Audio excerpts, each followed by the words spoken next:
Karena gue sendirian, gue deketin satu tenda itu.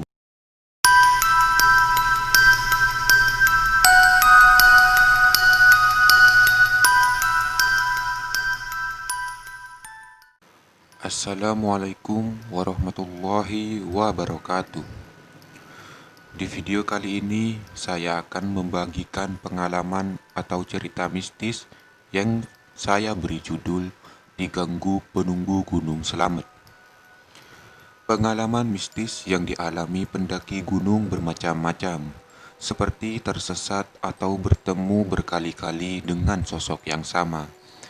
Itulah yang dialami pendaki asal Jakarta ini yang bernama Adi. Pengalaman tersebut dialaminya ketika mendaki Gunung Selamet pada tahun 2005. Pria berusia sekitar 35 tahun itu mendaki seorang diri lewat jalur Bambangan. Selama pendakian, Adi bertemu 3 kali dengan sosok yang menyerupai pendaki. Awalnya Adi yang mendaki sendirian, tidak terlalu khawatir karena banyak pendaki lain asal Boyolali di jalur Bambangan. Ketika di pos 3, semula dia berencana camp, namun karena terlalu ramai, niat itu urung dilakukan. Gue sampai maghrib di pos 3. Gue mikir mau diriin tenda di situ, tapi rame banget. Akhirnya di pos 5 saja masih banyak pendaki yang naik. Dia dan rombongan dari Boyolali kembali melanjutkan perjalanan ketika tiba di pos 4. Sama rantau yang paling kental aroma mistisnya, sudah ada 1 tenda dan 3 pendaki. Adi pun memilih bergabung dengan para pendaki yang mendirikan tenda itu. Sementara teman-temannya melanjutkan terus mendaki menuju pos 5 karena ingin cepat sampai ke puncak. Orang Boyolali ini rembukan. Akhirnya mereka mutusin camp di pos 5. Gue baru break sebentar, mereka sudah jalan lagi. Karena gue sendirian, gue deketin 1 tenda itu, tutur Adi. Para pendaki di dalam tenda berasal dari Bogor. Mereka pun berkenalan dan memutuskan untuk summit bareng. Di tengah heningnya suasana malam, tiba-tiba seorang pendaki melintasi tenda mereka.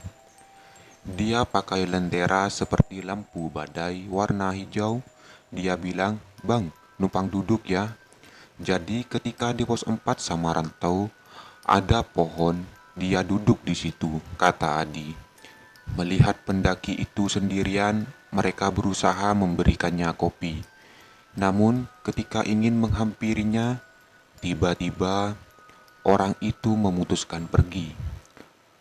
Mau kita samperin. Pas kita mau berdiri samperin dia, ternyata sudah jalan. "Bang, gue duluan ya," ucap Adi menirukan pendaki misterius itu. Tak begitu lama pendaki itu pergi, datang beberapa pendaki lain. Namun Adi tidak sempat menanyakan kepada rombongan itu apakah mengenal pendaki yang sempat duduk. Kita ngobrol lagi, yang tadi datang lagi bawa lentera. "Permisi bang, numpang duduk. Duduknya di tempat yang sama dan orangnya sama," katanya. Setiap kali ditanya dan diajak gabung, jawaban pendaki itu sama persis, seperti pertama kali datang. Salah satu orang di dalam tenda bernama Dino mulai curiga dengan pendaki misterius itu. Pas kita berdiri, dia sudah jalan lagi. Jadi seperti diulang-ulang gitu. Dia jalan baru 10 menit, kita ngejar ternyata sudah hilang. Kita duduk dan ngopi lagi, jelas Adi. Namun ketika memulai obrolan, tiba-tiba pendaki itu datang kembali dan duduk di tempat yang sama. Ketiga kalinya dia datang, mereka terdiam menahan ketakutan. Baru mulai ngobrol, "Permisi bang, numpang duduk," orang yang sama. Kita langsung diem aja, enggak jawab. Sampai dia bilang, "Saya jalan duluan ya," kata Adi merasa ketakutan. Mereka mulai merasakan ketakutan dan memilih untuk tidak tidur malam itu, karena jika tidur akan mendapat gangguan yang lebih parah. Ketika malam berlalu, mereka pun berhasil sumit dan turun menuju base camp.